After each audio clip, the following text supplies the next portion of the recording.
जय जगन्नाथ दोस्तों। Dive into the divinity channel में आप सबका हार्दिक स्वागत है। अब हम सब बचपन से एक बात सुनते आ रहे हैं कि परमात्मा सब सहते हैं पर किसी का गर्व या अहंकार नहीं सहते। तो आइए दोस्तों सुनते हैं कि जगत के नाथ श्री जगन्नाथ जी ने कैसे एक अहंकारी, एक करोड़पति सेठ का अहंकार तोड़ा है और उनको अपने भक्ति का दान दिया है। अभी उस समय की घटना है जब बाजारों में चीजें बहुत ही सस्ती हुआ करती थी। मानो उस समय का 100 रुपए आज का 10,000 के बराबर हुआ करता था। एक करोड़पति सेठ पवित्र भूमि श्री जगन्नाथपुरी घूमने आया था। एक दिन जगन्नाथ मंदिर श्री भगवान जी का दर्शन करने गया। उस सेठ को पता था कि प्रभु जी को 56 प्रकार का भोग लगाया जाता है।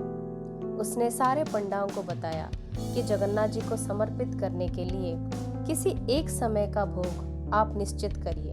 क्या भोग लगाएंगे ये भी निश्चित करिए। ये भोग मेरी तरफ से होगी और इसके लिए मैं 1,00,000 रुपए दूंगा, पर शर्त ये है कि 1,00,000 रुपए का ही भोग होना चाहिए और मेरी उपस्थिति में ही भोग लगना चाहिए प्रभु जी को। नहीं तो मैं 1 भी रुपए नहीं दूंगा और वापस चला जाऊंगा। आप लोग कल तक तय करिए क्योंकि मैं परसों प्रस्थान कर रहा हूँ। अब ये बात सुनकर बेचारे पंडाओं के सिर पे मानो चिंता का बादल छा गया। वे आपस में विचार विमर्श करने लगे कि अगर सारे आनंद बाजार का प्रसाद को भी इकट्ठा कर लें तो भी शायद 1,00,000 रुपए नहीं होगा, और अगर 3 समय का भी भोग वो तैयार कर ले तो भी 1,00,000 रुपए नहीं हो रहा है। अब सारे पंडा चिंता में पड़ गए कि अब तो भारी अपमान हो जाएगा। अब सारे मिलकर गजपति महाराज के पास पहुंचे। गजपति महाराज भी चिंता में है। अब जगन्नाथ जी को भला कैसे सहन होता अपने भक्तों को चिंता में देखना। अब प्रभु जी बुद्धि के माध्यम से उनके मुख्य सेवक के अंदर प्रवेश किए तो उनके मुख्य सेवक अचानक बोल पड़े कि क्यों ना हम जगन्नाथ जी से ही पूछ लें कि वो क्या ग्रहण करना चाहते हैं भोग के रूप में। अब अगले दिन सेठ मंदिर में आया। सारी बात पंडाओं ने स्पष्ट करके रखा सेठ के सामने कि सेठ से भगवान क्या भोग लेंगे वो वही स्वयं बताएंगे। अब सेठ भी हैरान खड़ा है। प्रधान सेवक जगन्नाथ जी के मुख्य गृह में प्रवेश किए। दरवाजा बंद। अब बाहर सब इंतजार कर रहे हैं। अब करोड़पति सेठ अहंकार से छाती चौड़ा करके खड़ा हुआ है कि वो जगन्नाथ जी को भोग लगाएगा। बहुत ही गंभीर विषय है। अब सबकी नजर एकटक जगन्नाथ जी के मुख्य द्वार पे लगी हुई है। अब कुछ देर बाद जगन्नाथ जी का द्वार खुला। मुख्य सेवक बाहर आए और सेठ को बोले कि जगन्नाथ जी को एक पान चाहिए आपसे, पर इस पान में जो चूना लगाया जाता है वो कोई साधारण नहीं होना चाहिए। गजमुक्ता से बना चूना उस पान में लगाना है। अब गजमुक्ता अर्थात हाथी के सिर पे जो मोती होती है। अब सेठ का अहंकार यहाँ पर चकनाचूर होने लगा। सोच में पड़ गया कि 100 में से 1 हाथी के सिर पे ये पाई जाती है। अब इतनी हाथी कहाँ से ढूंढ सकता हूँ कि आवश्यक परिमाण का चूना मिल सके।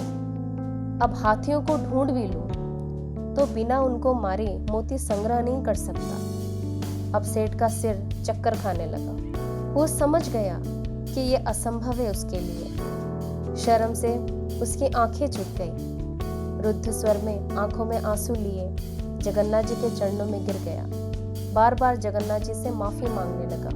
मुझे माफ कर दो प्रभु जी, मुझे माफ कर दो। मैं भूल गया था कि जो कुछ मेरे पास है वो तेरा दिया हुआ है।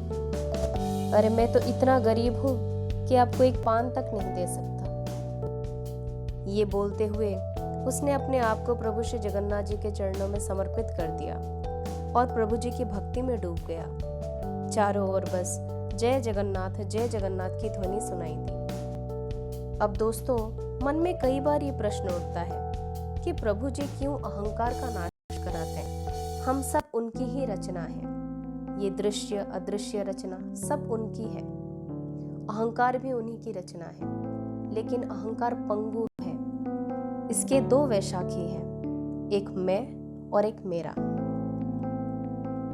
जब हमारे अंदर ये अहंकार की भावना आती है, साथ ही मैं करता हूं एक कर्तापन का अभिमान भी होता है।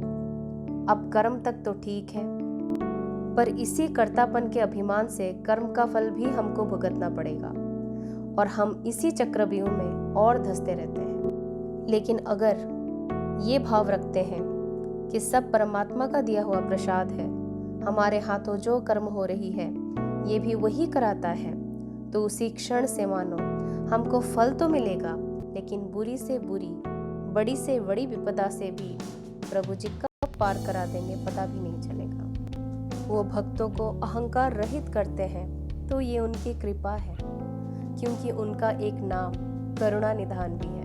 उम्मीद करती हूँ दोस्तों ये प्रसंग सुनकर आपको प्रसन्नता मिली होगी, और यही प्रभु जी के श्री चरणों में प्रार्थना है कि वो हम सबको भी इसी अज्ञान रूपी अहंकार से बचाए और हमेशा अपनी कृपा दृष्टि हम सब पर बनाए रखें। आज के लिए इतना ही, जल्द ही नए भाव लेकर के आपके सामने उपस्थित होंगे।